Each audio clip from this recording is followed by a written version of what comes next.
elaborado gracias a la estrecha colaboración de la Asociación Española de Contabilidad y Administración de Empresas.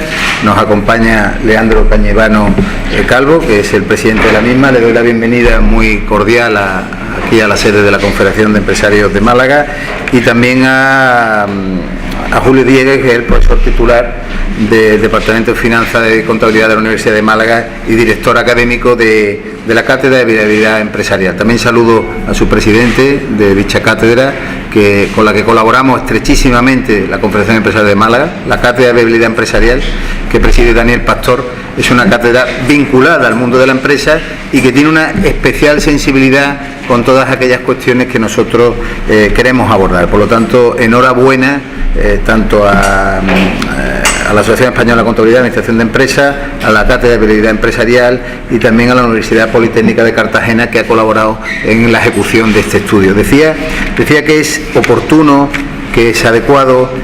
Atendíamos los medios de comunicación, mis disculpas por el retraso, pero bueno, había muchos temas que tocar y que abordar. Saludo a los miembros de Junta Directiva de CEN, como Miguel Ruiz, como nuestro amigo director de CHI, Jesús Burgos, bueno, todos aquellos que hoy nos acompañáis de otras entidades. Deciros que es importante, la vicepresidenta ejecutiva de la CEN, destacar que el informe es sintético, creo que lo tenéis todos en las manos. Es un informe fácil de lectura, muy ágil, y que toca materias tremendamente relevantes para el mundo de la empresa. Aborda la metodología de la investigación, pero habla fundamentalmente de tres elementos que a mí me han llamado la atención, que es hablar de innovación, que es hablar de financiación y hablar de profesionalización. Solo tres líneas o tres ideas que yo puedo aportar antes de que ellos, que son los verdaderos protagonistas, puedan daros su visión. Creo que hablar de innovación es importantísimo en ese tiempo. Se deduce de la muestra de las 331 empresas, que si no recuerdo mal, 310 empresas que se han tocado a nivel nacional para hacer un exhaustivo análisis de estas cuestiones. Se deduce que en materia de innovación se ha dado un salto cualitativo, cuantitativo, en materia de asunción de mejora de la innovación en procesos y en elaboración de productos y prestación de servicios. La innovación sí es algo que la PYME la ha metabolizado con razonable interés y con razonable, digamos, atención, sobre todo en unos años de crisis muy complejos, que han forzado precisamente que la innovación se establezca como un parámetro básico para la misma. Por otra parte, se deduce, y ya lo contará seguramente Julio, cómo la I+D aún necesita una mayor implantación en la PYME. Es complejo, decía anteriormente a los medios de comunicación, que el modelo de bata blanca, el modelo de laboratorio, no entra en la PYME actual como la tenemos conceptualmente concebida. Sin embargo, la innovación, que es transversal de procesos, de servicios y de productos, sí. Tendremos que ver cómo casar esa situación y ese déficit en materia de investigación que normalmente tienen las empresas de mayor dimensión, pues ver en qué medida se puede transformar en el futuro. Se hablaba de financiación como idea nuclear también del informe.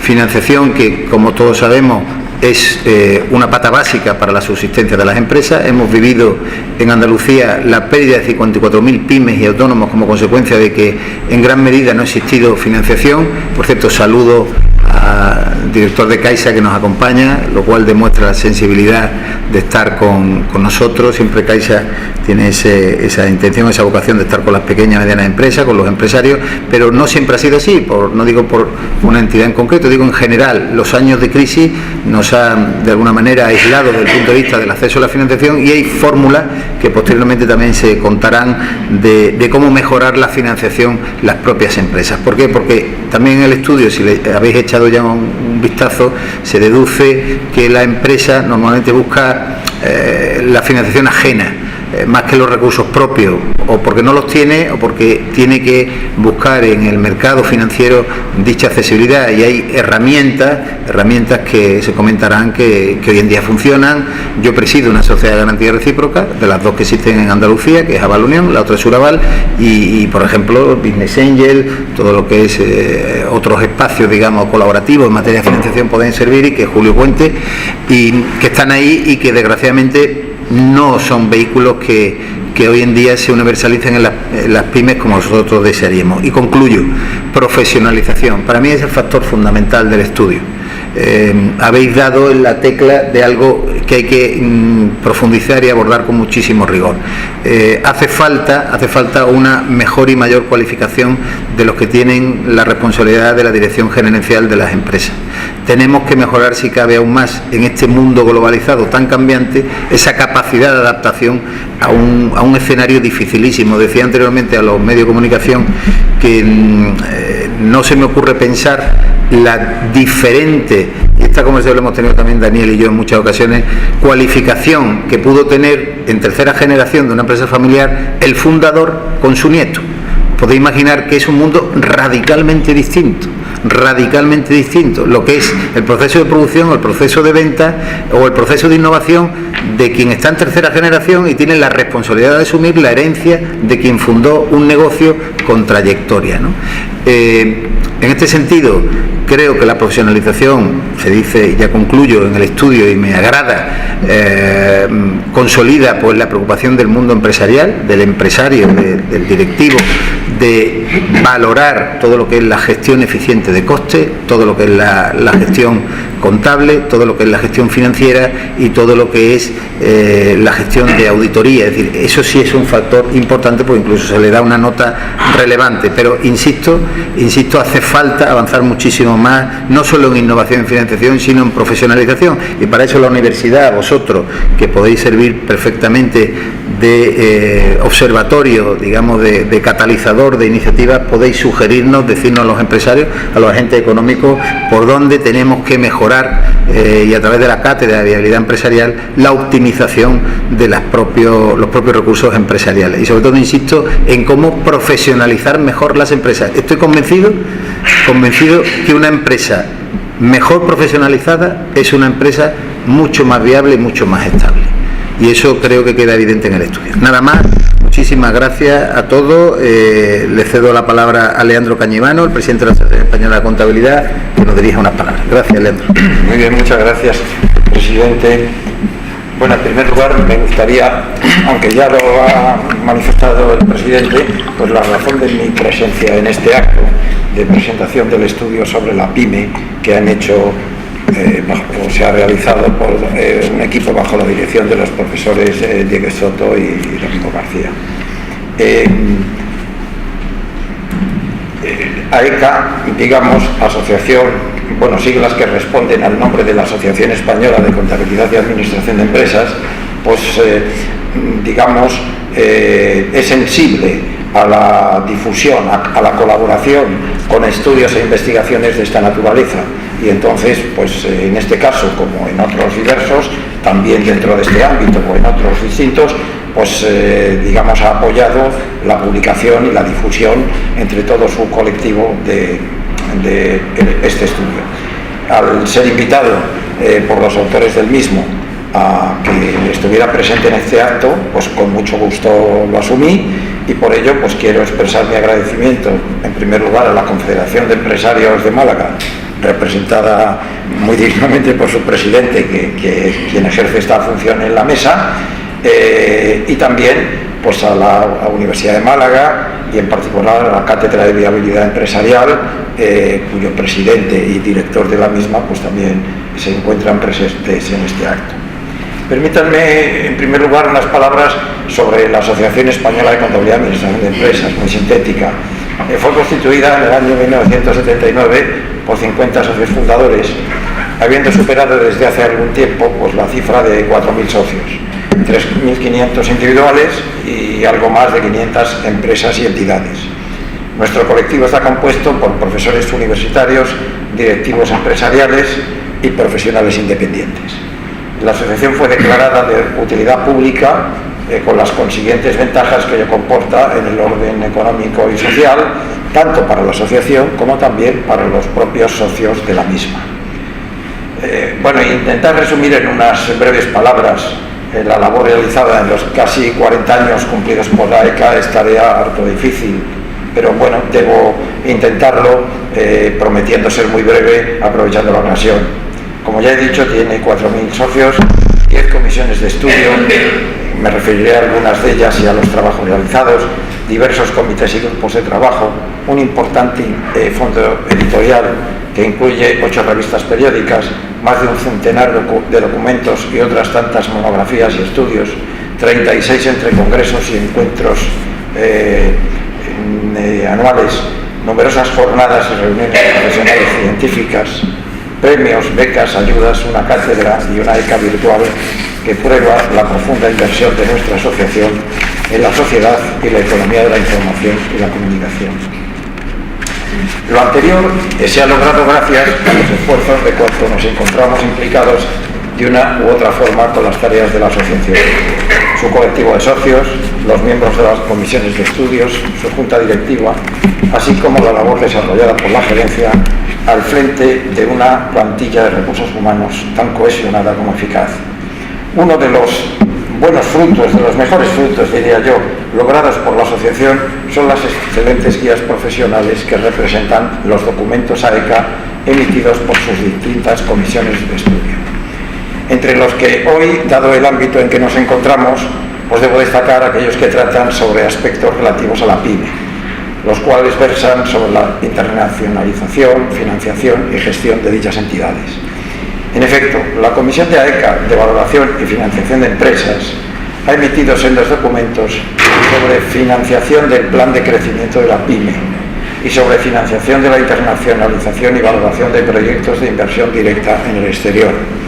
El hecho de que el presidente de esta comisión sea uno de los directores del estudio pone de manifiesto su intención en este ámbito. La Comisión de AECA de Cooperativas se ha referido en sus documentos al debatido tema de los fondos propios de las cooperativas y al Fondo de Educación, Formación y Promoción de dichas entidades. La Comisión AECA de Nuevas Tecnologías ha proporcionado excelentes guías profesionales sobre la factura electrónica y muy recientemente sobre el tema que está todos los días en la prensa de los Big Data, documento que será objeto de presentación pública no tardando mucho. Otras comisiones de AECA se han referido a estados financieros, indicadores, sistemas uniformes de cuentas, estrategias empresariales a través de dispositivos móviles, etc. Todos ellos temas que consideramos de gran interés para las pymes.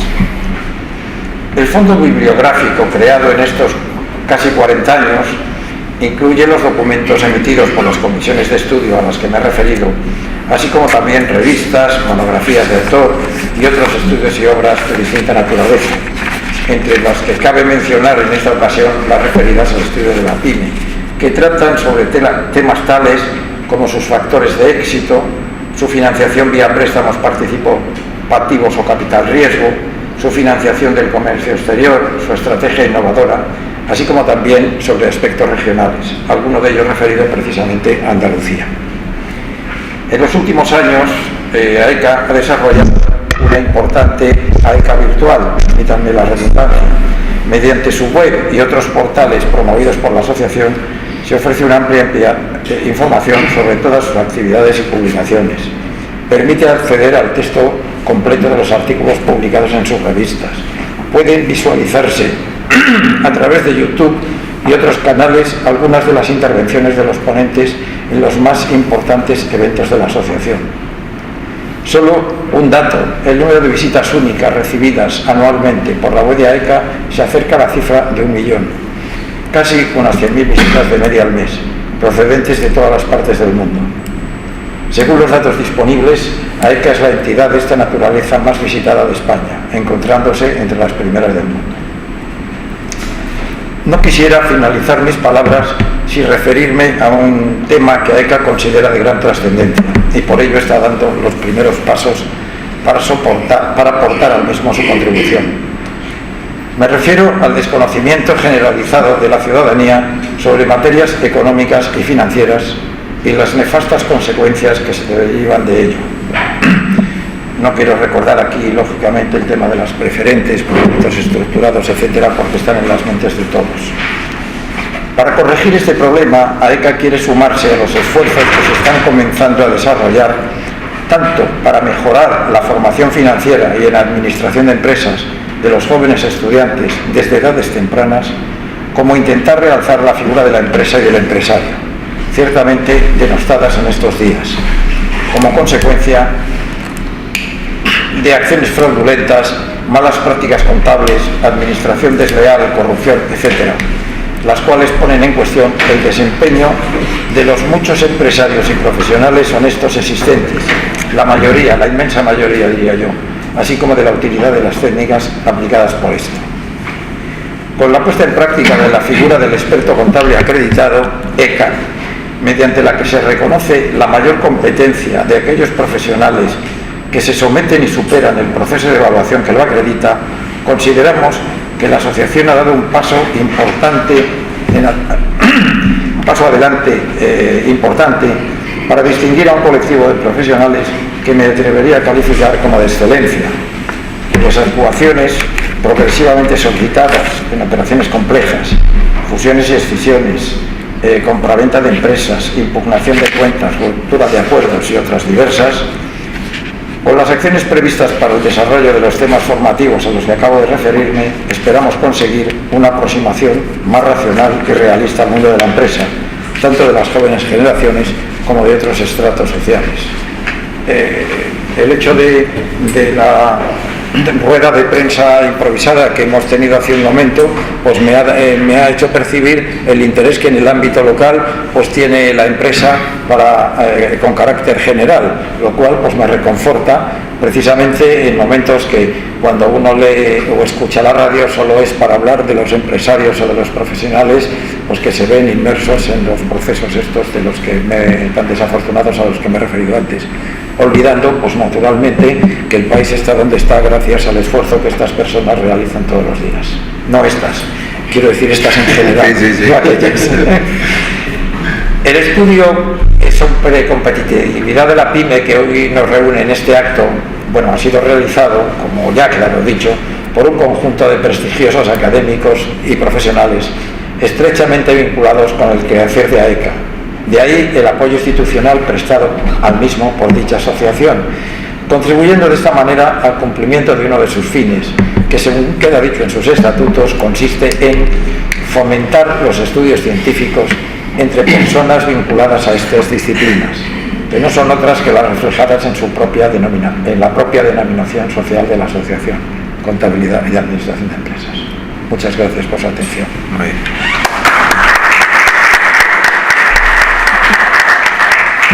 Muchas gracias, Leandro.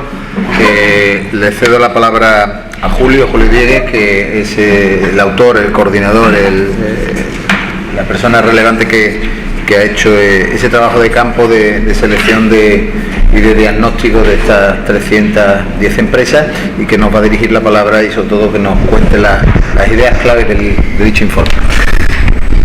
Buenos días, muchas gracias, Javier. Si me permite yo poner de pie, como buen profesor, si no estoy de pie no estoy a gusto. Bueno, en primer lugar agradecer a esta casa su compromiso continuado con la Cátedra de Vida Empresarial y con la universidad, poniendo en valor siempre la colaboración universidad-empresa, empresa-universidad. Muchas gracias, Javier, muchas gracias, Natalia. En segundo lugar, agradecer a ECA, aquí en la persona de Leandro Cañivano, pues su compromiso con la formación del mundo profesional. Los que estamos en la universidad sabemos del buen hacer de la ECA, y sobre todo aquellos que estamos en la universidad y también colaboramos con el mundo privado. Hay muchos profesionales que utilizan diariamente los documentos que emite la ECA. Y en tercer lugar, agradecer a todas las entidades que han hecho posible esta encuesta de la que presentamos hoy los primeros resultados, ¿no? A la Facultad de Ciencias de la Empresa de Cartagena, a FAEPIME, a nuestro Departamento de Finanzas y Contabilidad, digo nuestro porque aquí también tengo algunos compañeros que han venido, a nuestra Cátedra de Empresarial, sobre todo reflejada pues, en los partners que son los que hacen posible esta labor de investigación también, y por supuesto a ECA. El informe ha sido realizado pues, por investigadores de la Universidad de Cartagena. Aquí tenemos al catedrático de Autonomía Financiera y Contabilidad Domingo García Pérez de Lema, y también Antonio Méndez, que es decano de la Facultad de Ciencias de la Empresa de Cartagena. Igualmente de Málaga, pues Daniel Ruiz, que está aquí también presente, catedrático y un servidor. El informe está dividido en numerosos epígrafes, los cuales vamos a ir desarrollándolo pues, a lo largo de la exposición. En primer lugar, ¿cuáles fueron los objetivos que nos planteamos, ¿no? Sabemos que la PYME representa el 99% de las empresas españolas, que contribuye a un 80% del empleo en España y un 65% del PIB. Y estas cifras que creemos que son importantes en España son importantes a nivel mundial. Bueno, sea el país donde nos situemos, encontramos cifras similares. Nos planteamos, por tanto, con el estudio, conocer cuáles son las fortalezas y cuáles son las debilidades de la PYME, al objeto, pues básicamente, de intentar contribuir a la mejora de esas fortalezas, por lo menos en el sostenimiento de las mismas, y a poder superar las debilidades o dificultades que encuentra la PYME para mejorar en el futuro. En segundo lugar, creíamos que con el informe podíamos generar información para los agentes económicos que habitualmente pues, participan en la PYME, en su desarrollo, en las políticas que pueden hacerla mejorar en su competitividad. Por último, y como objetivos específicos, nos planteamos estudiar los procesos fundamentalmente de innovación, profesionalización y financiación, aunque veamos a continuación que vamos a abordar otros aspectos también igualmente interesantes. Partimos de la población, no partimos de todas las pymes, partimos de una población en la cual consideramos las pymes que tienen más de 6 trabajadores y menos de 250. Partimos como base de selección de la base de datos SABI, a partir de ahí identificamos empresas por sector y empresas por tamaño para que la muestra fuera representativa de la población, es una muestra certificada, y conseguimos una muestra de 310 empresas, de las cuales 199 son empresas familiares y 111 son empresas no familiares. Otros sectores importantes, ¿no? Industria, construcción, comercio y servicios. La encuesta se realizó telefónicamente a través de una empresa ad hoc que se puso en contacto o bien con el gerente, o bien con el director general, o bien con el propio propietario. Esa encuesta telefónica se realizó durante los meses de octubre a diciembre de 2016, por tanto es una información relativamente reciente. La encuesta, como en este tipo de trabajos, pues tiene un nivel de confianza del 95%, tanto solamente una muestra de 5 puntos. ¿Cuáles son las características de las empresas que conforman la muestra? Pues básicamente el 64% son empresas familiares y de esas empresas familiares más del 90% de su propiedad está en manos de la familia. Por término medio, la edad del gerente es de 50 años y lleva 15 años a cargo de la empresa, en ese mismo puesto. En cuanto a la formación del gerente, llama la atención que en más del 50%, ya prácticamente en un 52%, el gerente ya tiene formación universitaria. Solamente en un 36% esos estudios son básicos, son de bachillerato, son de estudios técnicos. Todavía nos queda un largo camino por recorrer en el género del gerente, solamente el 13% de los gerentes son mujeres y el 38% de las empresas encuestadas tienen consejo de administración. El tamaño medio de ese consejo de administración es 4 directores y de esos 4, 1 es mujer. En cuanto a la generación de empleo y rendimiento, deciros que las empresas confiesan haber mantenido el empleo durante el año 15 y el año 16. Por término medio, estas empresas tienen un tamaño medio de 15 empleados. Es curioso porque informes también recientes realizados por CEPIME hablaban de que ya se notaba tanto en el año 15 como en el año 16 un incremento en las ventas, pero todavía no estaba repercutiendo en el empleo. Aquí ya vemos que el 24,8% de los encuestados dicen que van a generar empleo, frente al 6,8% que estima que no va a ser posible, sino que va a ocurrir todo lo contrario. Por tanto, diríamos que tenemos aquí un margen de 18 puntos a favor de la generación de empleo que parece que se va a producir.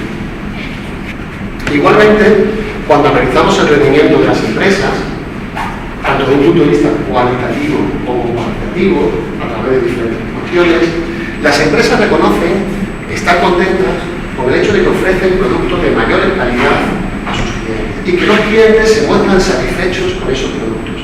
Incluso las empresas se muestran satisfechas con que tienen un menor absentismo laboral. No obstante, creen que tienen amplio nivel de mejora, margen de mejora, tanto en lo que se refiere al rendimiento económico, a la obtención de rentabilidad, todavía creen que deben mejorar la rentabilidad, así como en el crecimiento en su cifra de negocios. En cuanto a la actividad innovadora, le preguntamos a las empresas cómo se consideraban ellas en relación a la competencia en los 2 últimos años y en relación a 3 tipos de innovaciones bien distintas: las innovaciones de producto, las innovaciones de procesos y las innovaciones de gestión. Tanto en las innovaciones de producto como en la innovación de proceso, la PYME piensa, está satisfecha tanto con el número de innovaciones de producto y de procesos introducidos como con el carácter pionero de las mismas. Sin embargo, donde se nota que efectivamente ese margen de mejora es mucho mayor es en el gasto en I+D. Nosotros que habitualmente realizamos estudios de una parte muy importante de la PYME, que es la empresa familiar, sabemos que se ha demostrado ya académicamente, no solamente a nivel nacional sino internacional, que la PYME familiar invierte mucho menos en I+D que la PYME no familiar, no solamente por una carencia de financiación, sino simplemente por un convencimiento, una versión del riesgo que hace el que todavía sea reticente a realizar ese tipo de innovaciones. Curiosamente, cuando las cosas van bien, se está demostrando académicamente que cuando la PYME familiar, por ejemplo, se enfrenta a situaciones de vulnerabilidad, es decir, cuando está en peligro la empresa, son incluso capaces de invertir más en I+D que la PYME no familiar. Es decir, que el hecho del gasto en I+D, la inversión en I+D, es un reto a abordar por todos los tipos de pymes, porque nos estamos jugando el futuro de las innovaciones, de la innovación tecnológica. Es evidente que hasta que no se obtiene un nivel mínimo de inversión, no se empiezan a obtener los primeros frutos de innovación. Por tanto, una primera recomendación que podemos obtener del estudio es que necesitamos obtener ese primer nivel de innovación en I+D para obtener ya frutos de innovación de producto o innovación de proceso. En cuanto a las innovaciones de gestión, en cambio, la PYME declara el que está contenta con el nivel de formación, el nivel de información de sus directivos sobre los sistemas de gestión, así como con el nivel de actualización de sus sistemas de gestión. Sin embargo, se puede mejorar tanto en el número de cambios en los sistemas de gestión introducidos como en el carácter pionero de los mismos. En cuanto a la financiación,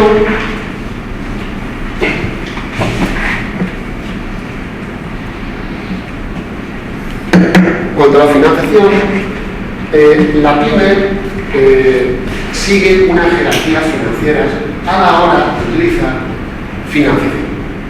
Primero, cuando tiene necesidad de inversión, acude a la autofinanciación, a los recursos generados a través de su actividad ordinaria. Esa es su primera opción siempre. Una vez que con esa autofinanciación no tiene suficiente, se acude a la financiación ajena, fundamentalmente bancaria. Y solamente en tercer lugar, se acude a la financiación propia a través de la financiación capital. Es decir, comprobamos que efectivamente la PYME quiere mantener el control y ve la posibilidad de acudir a la financiación propia pues como un riesgo para mantener el control de la empresa. Sin embargo, cuando hablamos de relaciones con sus entidades financieras, obtenemos datos bastante curiosos, ¿no? Bastante relevantes. Vemos que las PYME trabajan por término medio con 3 entidades financieras. Con su entidad principal lleva ya 20 años trabajando. Y con esa entidad principal tiene el 35% de aseguramiento. Es decir, comprobamos que existe aquí una relación de lealtad entre PYME y entidad financiera. Igualmente, cuando le preguntamos a la PYME su experiencia con los prestamistas, su contestación es neutra en relación a si ha tenido experiencias negativas con su entidad financiera o si ya no han respondido adecuadamente a sus necesidades, pero sí que tienen claro que en general las entidades financieras no han sabido gestionar adecuadamente los tiempos de crisis. Cuando se le preguntan por aspectos concretos de su financiación, la PYME declara que en estos 2 últimos años están satisfechas con el volumen de financiación que les ofrecen las entidades financieras, por lo tanto parece que la restricción al crédito no esté siendo un problema últimamente. Están contentas con el tiempo que se le concede a las entidades financieras para devolver esa financiación, e incluso están contentas con el tiempo de respuesta desde que se solicita la financiación hasta que se le responda afirmativa o negativamente. Sin embargo, no están tan satisfechas ni con los costes de financiación soportados, ni con los gastos y comisiones que tienen que atender, ni por supuesto con las garantías y avales que se le exigen para obtener dicha financiación. En cuanto a la utilización de sistemas de control de gestión por parte de la PYME confirma que efectivamente realiza un buen uso tanto del análisis económico-financiero, empresarial, como del control presupuestario, así como de la contabilidad de costes. Sin embargo, parece que todavía puede tener margen de mejora en la utilización de la auditoría interna y sobre todo de los sistemas de información gerenciales, tales como cuadro de mandos integral, para ayudar a tomar decisiones gerenciales tomando como referencia diferentes indicadores al mismo tiempo. En relación a la formación económico-financiera, la PYME confirma que efectivamente la opinión de su director financiero es relevante para la toma de decisiones gerenciales. Igualmente, está contenta con la formación de su departamento de administración y financiero. Sin embargo, requiere más información sobre los activos financieros en los cuales invertir sus excesos de liquidez. Requiere más información sobre este aspecto, dónde invertir cuando tengo exceso de liquidez. Y en segundo lugar, también requiere más información sobre fuentes alternativas de financiación a la bancaria. Se le preguntaba efectivamente si conocía fuentes alternativas, no ya tradicionales como préstamos públicos o leasing financiero, también, sino fuentes alternativas más novedosas. Hablamos de business angels, hablamos de capital riesgo o hablamos del crowdfunding. Es decir, de fuentes alternativas que ya están utilizando bastantes pymes, ¿no? Quizás a nivel malagueño se nos queda un poco lejos, ¿no? la cotización en el MAT, el mercado alternativo bursátil, porque se requiere una facturación alrededor de unos 10 millones de euros para poder planteárselo, pero ese quizás pueda ser uno de los objetivos a medio y largo plazo, el acudir a ese tipo de financiación. Igualmente, en cuanto a la profesionalización, la PYME confirma que en su empresa existe una estructura organizativa formalmente establecida. Sin embargo, por ejemplo, establece que existe un sistema formalizado que puede mejorar el establecimiento de un sistema formalizado de incentivos y de rendimiento del personal. Por último, y en cuanto a los órganos de gobierno de la PYME familiar, en el 90% de los casos de las pymes familiares, la gerencia recae sobre un miembro de la familia. Por tanto, en la pyme familiar, propiedad y gestión van de la mano. Lo que estudiamos habitualmente estos temas nos damos cuenta que eso no tiene que ser ni bueno ni malo, que hay aspectos positivos y aspectos negativos que pueden ir de la mano en este tipo de empresas, ¿no?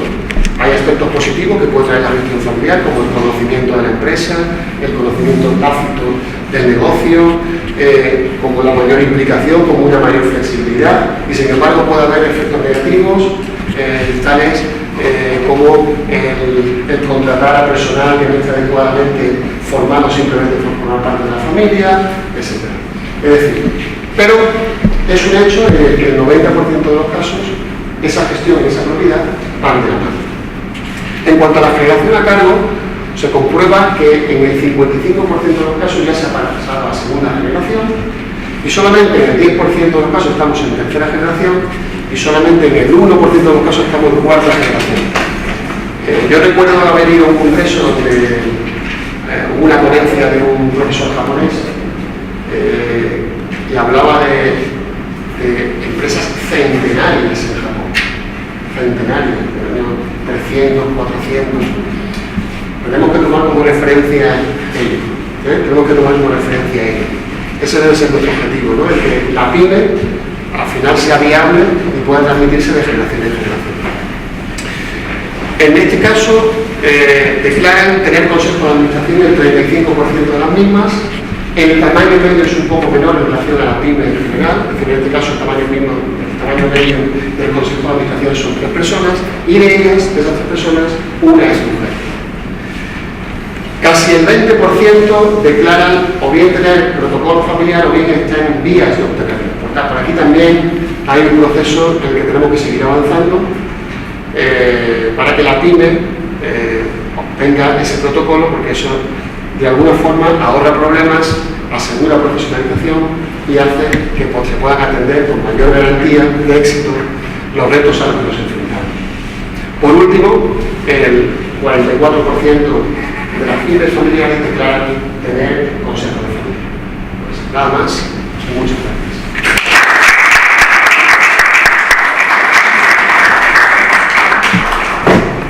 Bueno, pues muchas gracias a Leandro y a Julio y a todos vosotros, porque yo creo que el informe, a todos los que asistís a este acto, el informe es suficientemente sugerente, atractivo como para tenerlo de referencia, ¿no? para muchas cuestiones, sobre todo para enfocar demandas empresariales, enfocar acciones a futuro, saber por dónde tenemos que recorrer una senda, digamos, de mejora de la competitividad de las propias empresas que habéis analizado.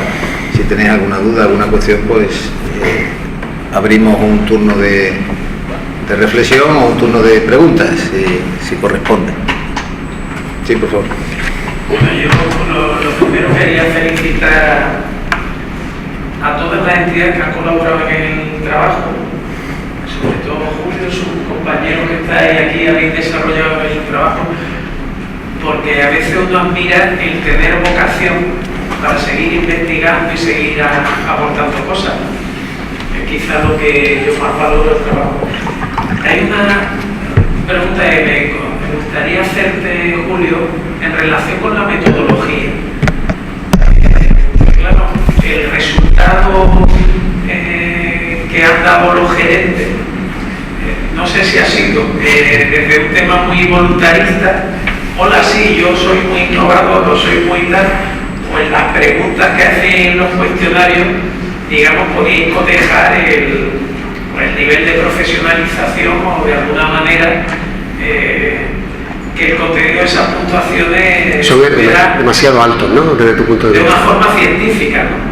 Que a lo mejor podría ser un optimista de la vida. En estos casos nosotros acudimos a una empresa especializada que se dedica a la realización de encuestas, y lo que sí procuramos es que las preguntas no sean muchas, sino que sean pocas. Por eso veis que el informe tampoco se puede desarrollar. Nos gustaría preguntar muchísimas cosas porque va de la mano un poco de nuestra investigación también, pero al final debemos resumir mucho las preguntas, hacer las preguntas, enunciar las preguntas muy bien y luego contar con personal especializado que las haga. Obviamente lo único que podemos hacer es comprobar que la persona que está al otro lado del teléfono es el gerente, es el propietario o director general de la empresa, pero no podemos de otra forma comprobar si la certeza mayor o menor de lo que está contestando a la pregunta. ¿De acuerdo? Hombre, en general, posiblemente cada uno cuando le hacen preguntas sobre su empresa tiende a sobrevalorarse un poco, ¿no? Ahora nos queda a nosotros, estos son los resultados iniciales, ahora a nosotros nos queda pues intentar relacionar pues formación con innovación, formación con endeudamiento y ver si efectivamente existen relaciones significativas entre una y otra. Es un estudio de 310 empresas, yo creo que es suficiente. Obviamente en este tipo de estudios cuantas más empresas, más forman parte de tu encuesta, pues mucho mejor, más te asegura la fiabilidad de los resultados y de tus conclusiones, pero creo que son suficientes para a partir de ahí trabajar. No sé si te he contestado, pero bueno, esta es la realidad, no te voy a contestar, no puedo contestar de otra forma, es la realidad. Si tuviéramos más medios, fijaros que al final, para poder tener medios para realizar esto, pues nosotros que somos profesores universitarios tenemos que irnos al lado privado prácticamente, ¿no? Aunque ha colaborado la facultad y ha colaborado el departamento de finanzas y contabilidad, no es suficiente. Hemos tenido que acudir pues a ECA, hemos tenido que acudir a FAEPYME, hemos tenido que acudir a la Cátedra de Viabilidad Empresarial para que nos puedan financiar este tipo de investigación. Obviamente, con más recursos, mejor sería la investigación. Pepe, sí, por favor. Y quería hacer una pregunta. ¿Qué sectores habéis focalizado con las encuestas? Pues construcción, industria, servicios y comercio. Son los 4 sectores. ¿Comercio general?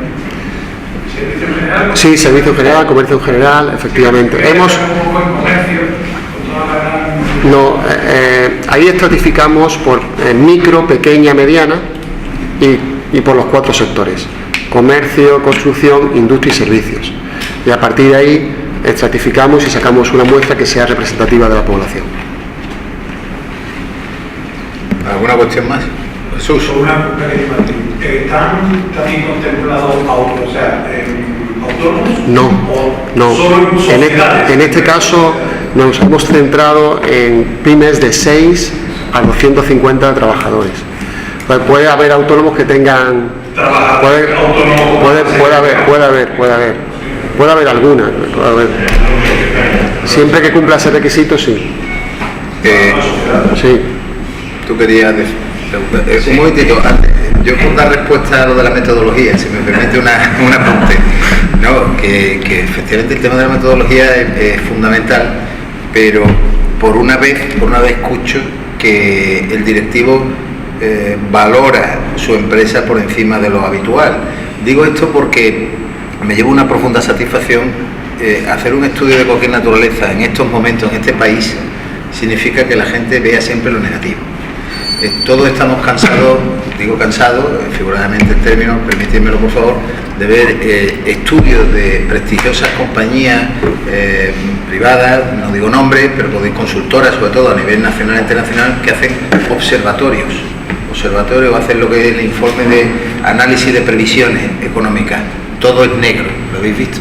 O sea, es raro que alguien que rellene formulario ponga, por ejemplo, situación, cuáles son las perspectivas, análisis de perspectivas de futuro para el próximo trimestre económico, político, os podéis imaginar. Por lo tanto, digo que al fin vemos que dentro de esa metodología, ese rigor que tú comentabas, pues también hay una cierta valoración de las empresas de su propio trabajo e insisto de la profesionalización, que es lo que me ha llamado la atención. En estos últimos días lo he leído con exhaustividad porque es fácil de leer, que sinceramente también os felicito. A veces se hacen informes con una densidad tan profunda que no defiende, sino que te llevas una gran referencia de los factores, e insisto en la idea al inicio del acto cuando comenté, ¿no? Sí. El tema de la profesionalización, que tú has hecho especial incidencia. Esa es la clave. Ahí es donde la Cátedra de Viabilidad Empresarial y sobre todo el tejido productivo tiene que mejorar, en ser consciente el directivo que tiene que mejorar su cualificación, de su propio equipo, de sus recursos humanos, y que ahí está la clave para la adaptación a un nuevo contexto. Si no se consigue, si no hay una mentalización absoluta en ese sentido, va a ser complicado.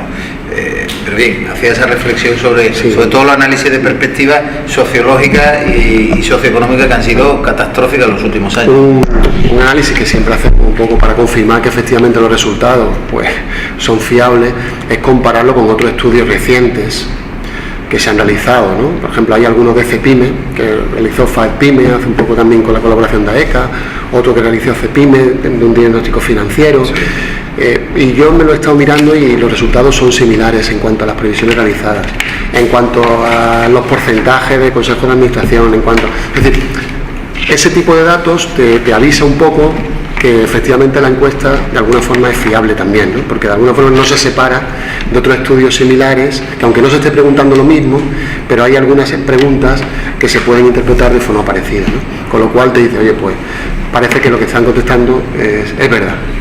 ¿Hemos podido cotejar la relación que existe entre la existencia de un protocolo familiar y un consejo familiar en la durabilidad de la empresa? Es decir, la importancia de ese protocolo familiar, de ese consejo familiar a la hora de que la empresa esté en segunda o tercera generación y la inexistencia y que esté en segunda o tercera generación. Y cómo vamos hacia este modelo de empresa japonesa centenaria. En la viabilidad empresarial. Me estás proponiendo un proyecto de investigación, ¿no?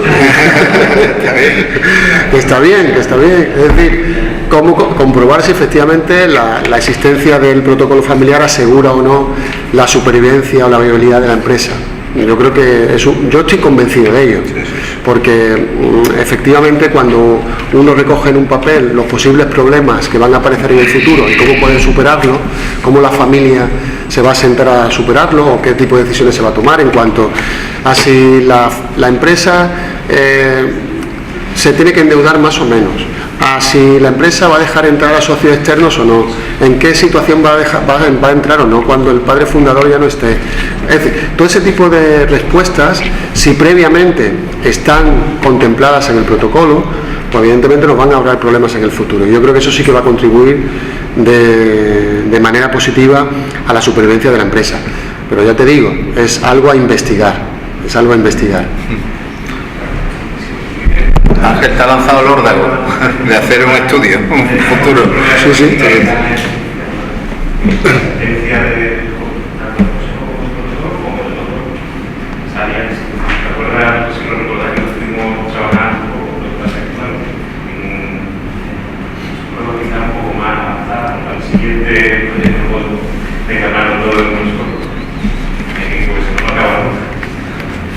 Muy bien, Daniel. Bueno, sobre estos temas de trabajo, lo que me refería es metodología por el propio interés. Yo me ha sorprendido de la encuesta, sobre todo cosas de trabajo, que además los resultados parece que concuerdan con lo que todos más o menos manejamos. Además, no son objetivos, ¿no?, sobre si el Consejo de Administración es una administración solidaria o mancomunada, es un tema estatutario. Pero una es la falta de respuesta positiva a la financiación, porque al final el resultado es todo en torno a un 2. Oiga, yo me financio con reserva, con préstamo, bueno, es decir, se deja una laguna a lo que yo creo que es un problema real de las empresas, cómo se financia. Y una es que yo creo que también se financia muchas veces a pulmón por aportaciones particulares de los socios cada vez que hace falta un tema. Yo creo que uno de los temas con los que están chocando y que lo dice de alguna forma el trabajo es la financiación. Luego me llama la atención que le comentaba a Natalia que en la encuesta resulta que hay más empresas que tienen consejo familiar, en fin, esa especie de paella donde ellos se reúnen, que el protocolo. Dicho esto, yo voy a hacer una reflexión profesional de una cosa y otro punto de viabilidad. Yo no creo mucho ni en los protocolos familiares ni en los consejos de familia hechos por consultores. Y yo pudiera vivir de eso. Porque yo creo que todo eso tiene que venir desde el liderazgo de los propios líderes de la familia que están trabajando en la empresa. El mejor protocolo lo desarrolla quien conoce la compañía, porque uno de los efectos que está ocurriendo es meter a consultores externos, hacer preguntas extrañas, hacer preguntas estándar, no conocen a las compañías y están generando auténticos problemas en las empresas, organizándole unos líos que no son diferentes ni de las grandes multinacionales ni las compañías del IBEX 35. Entonces yo lo que sí animo a los empresarios, lo que tienen que hacer es hacer ellos sus protocolos y luego sí que pueden acudir a alguien para que les matice algún tema jurídico, etc. Y creo que lo que sería honesto, y si como te han lanzado el guante se hace un trabajo profesional, iremos en una línea de que las empresas tienen continuidad desde el liderazgo.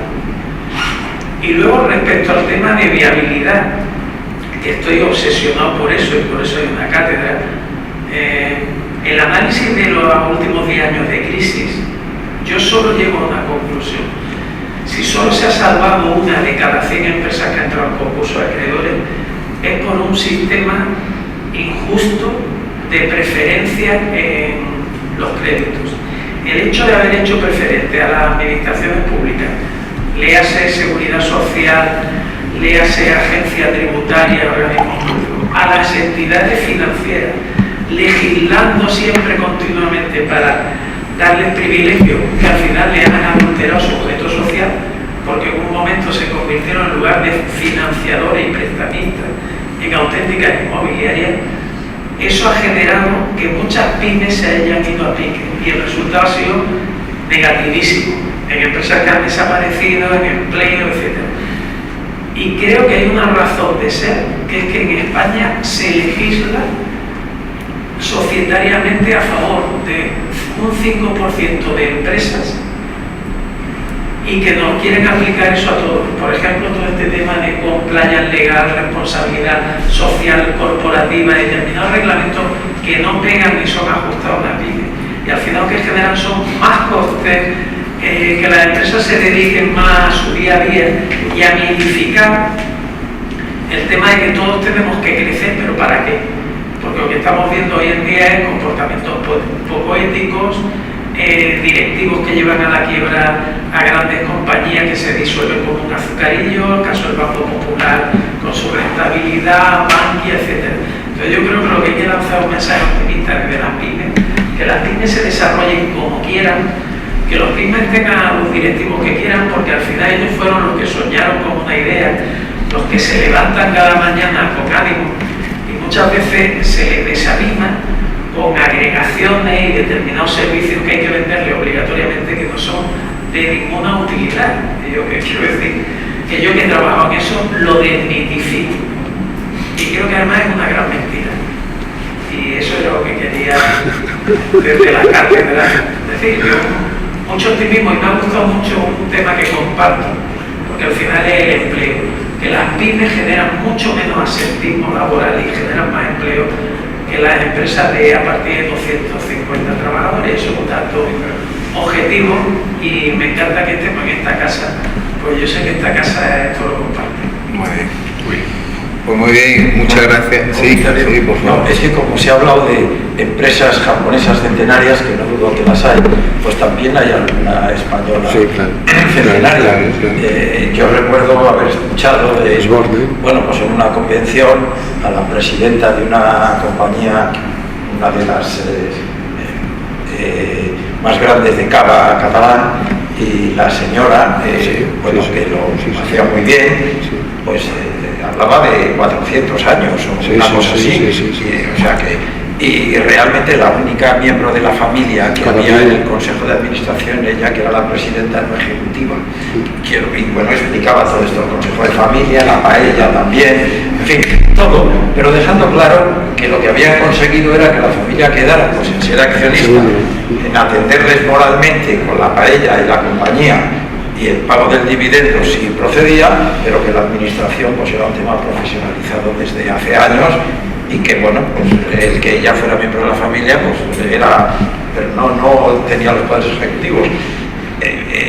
No quiero decir, no sé si es el modelo, pero vamos, que también hay alguna que ha conseguido, digamos, superar esas barreras del tiempo, y evidentemente entiendo que esa trayectoria de pasar de una empresa familiar a una empresa profesional con todos los atributos, pues es lo que puede hacer que éstas se mantengan a lo largo de los siglos, ¿no? Y luego otro apunte que también me ha venido a la cabeza: el otro día acudí en Madrid a la presentación de un libro de un colega y amigo que en sus tiempos fue rector de la Universidad Autónoma de Barcelona y, por cierto, presidente de Caixa Cataluña, pero antes de... ya no le ha tocado los momentos estos, estuvo con anterioridad, y el libro se llamaba Preferentes y subordinadas, y entonces, hablando de, bueno, de las preferentes o del mal uso que se había hecho en España de ellas, mencionó un ejemplo de empresa internacional que todos conocemos, aunque también ha tenido sus escándalos, como es Volkswagen, quiero decir, por eso de las emisiones inadecuadas, y entonces contaban que seguía siendo una empresa familiar, es decir, que hay una familia que es la que tiene la mayoría del capital. Otra parte del capital está en manos de los landers al que pertenece o del ayuntamiento, de la comunidad, es decir, en manos públicas. Pero ¿cómo ha conseguido ampliar el capital? Pues a través de la emisión de acciones preferentes. Bueno, pues será que los que la suscriben confían en que la empresa va a seguir cumpliendo con sus obligaciones y no se hace. Lo ponía quizá como ejemplo sostenido de utilización de títulos de esa naturaleza, que son emitidos sencillamente porque la familia que controla pues quiere ampliar el capital pero no quiere perder el control, y la manera es emitiendo acciones sin voto, con el compromiso adicional que tengan con respecto a la retribución, se llamen como se llamen. Entiendo que en España no es este el mejor momento para plantear, a lo mejor con el término crowdfunding pues puede ser, y con las pequeñas aportaciones que ello supone también, en fin, pero que es posible que sería bueno investigar una vía de esa naturaleza, porque para el que pudiera tenerlo, pues le alejaría pues de ese riesgo que supone entrar por otras vías que han sido mencionadas. Muy bien, pues yo creo que es una magnífica puntualización, Leandro, para concluir la sesión de presentación del informe del estudio. Gracias a todos y bueno, que le saquéis provecho el máximo posible. Gracias de nuevo.